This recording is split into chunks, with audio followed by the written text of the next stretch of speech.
Hello. I thought I'd go live or create a video talking a little bit about confidence and self-worth. That's kind of what's crystallized what I help my clients with most. And I've realized in my own life, but also for my clients, that it often looks very different from person to person. And one thing that I've realized is kind of the biggest thing is often those people are really successful on the outside. So when you look at their Instagram, their socials, they look like they're killing it, they're smashing it, and they are. But on the inside, they're dying. On the inside, they're feeling self-doubt, not good enough, low self-esteem, imposter syndrome. So I never really knew what it meant. And then one day someone broke it down and I was like, oh, that's me. So imposter means, you're always comparing yourself to others. So you should be further. And even though you're maybe already super successful, there's always someone who's further and better and more and, more money, more impact, and so on. So often those people, do one course after the other. That's definitely been me, because you, as you are right now, are not good enough yet. So it's kind of like you're playing a game that you can never win. And our ego obviously doesn't want us to change anything, because it's meant what you've been doing up until now has kept you alive. So the ego, it's not a bad thing. It's just like the ego's going, yeah, why change it? It's kept us alive. That's kind of safety.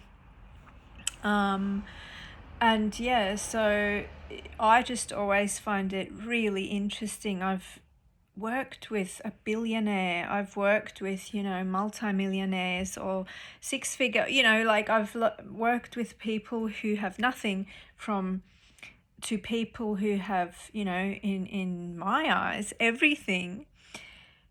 Yet we all are people and humans, and we all have seemingly similar hang-ups.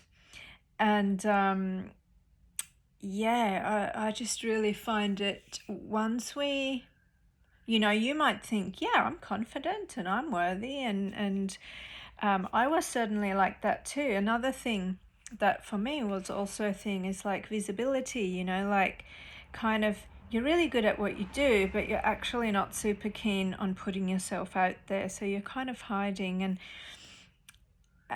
and you usually don't know why. So it's often old stories. It can be trauma. It can be a mix of things.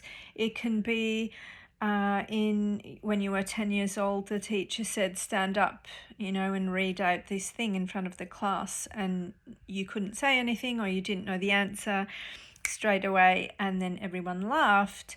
And even though you maybe knew the answer, but because they laughed, you kind of felt shut down, and you never want to feel like that again. So from now on, you don't put yourself out there.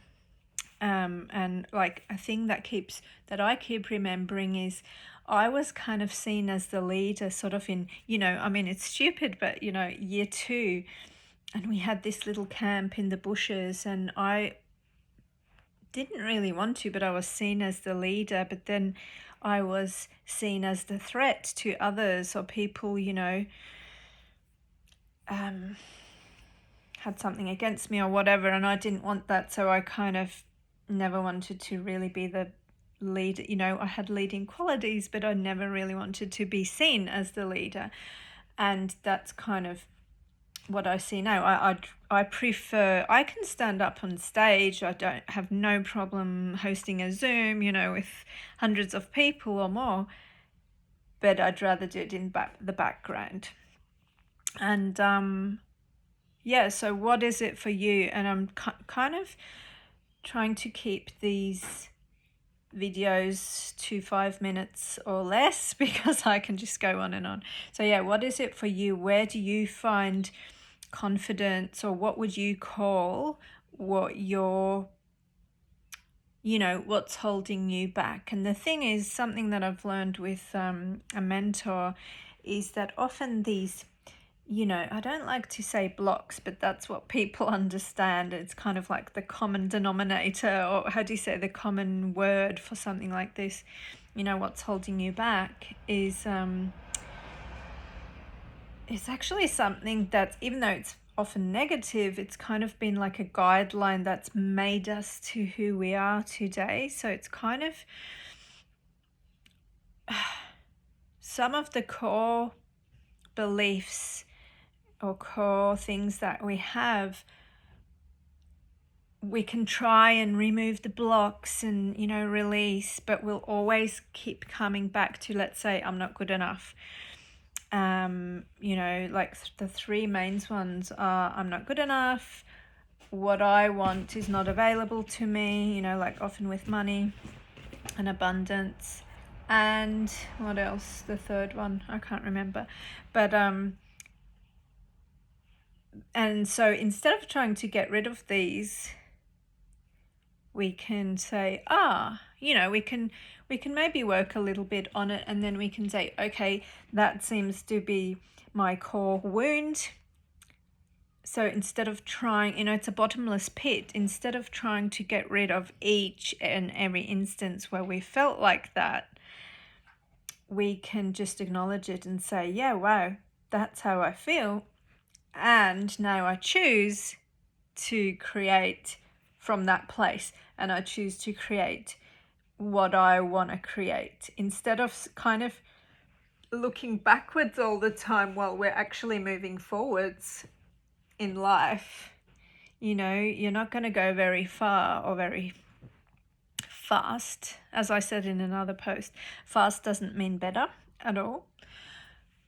I do believe it needs a little bit of both. We want to go, like if you have a splinter in your foot and you're running a marathon race, in terms of some of these, personal development leaders, they're like, no, you just go forward and you just create. I don't agree. If I have a splinter in my foot, I'll take that out and then I can run the race much easier than if I had to hobble along for a marathon with the splinter in. So I do feel it needs a bit of both, or if you have trauma and your nervous system is super contracted, you can try and create, but you will always come to that fight, flight, freeze response. And so yeah, do you see what I mean? Oh no, I'm talking a lot, but it seems relevant. I feel like look back a bit, or take rid of the splinter, what's kind of just coming up because it wants to be seen and heard. And then instead of wallowing in the, poor me, and then you go, cool, splinters out, the wound has been taken care of. And now, by all means, what do I want to create? Because especially in the spiritual community, and it's happened to me as well, we do, and we can get stuck in, and then this other, and then the inner child, and then this, and then that, and forever and ever. And then it's kind of like an excuse, and in past lives, and we never get anything done. And yes, I've been there too. So there's a time and place for all of it. And also, don't beat yourself up if you've been that person. I've been that person, and sometimes I've beaten myself up, and now I go, no, having compassion with myself, and I that just feels really good to go, hey, it's okay where you are, how you arrived here. There is no here, there is no there to arrive at. It's the unfolding journey. And I think the more love and kindness and care and compassion we can bring to our lives, but also to where other people are at in our lives, the easier it'll be, the easier it becomes to live and to, create. So yeah. Okay, double time, 10 minutes. I hope you enjoyed. Leave me some comments if you feel like someone could use this, like share all the things, and I'll talk to you soon.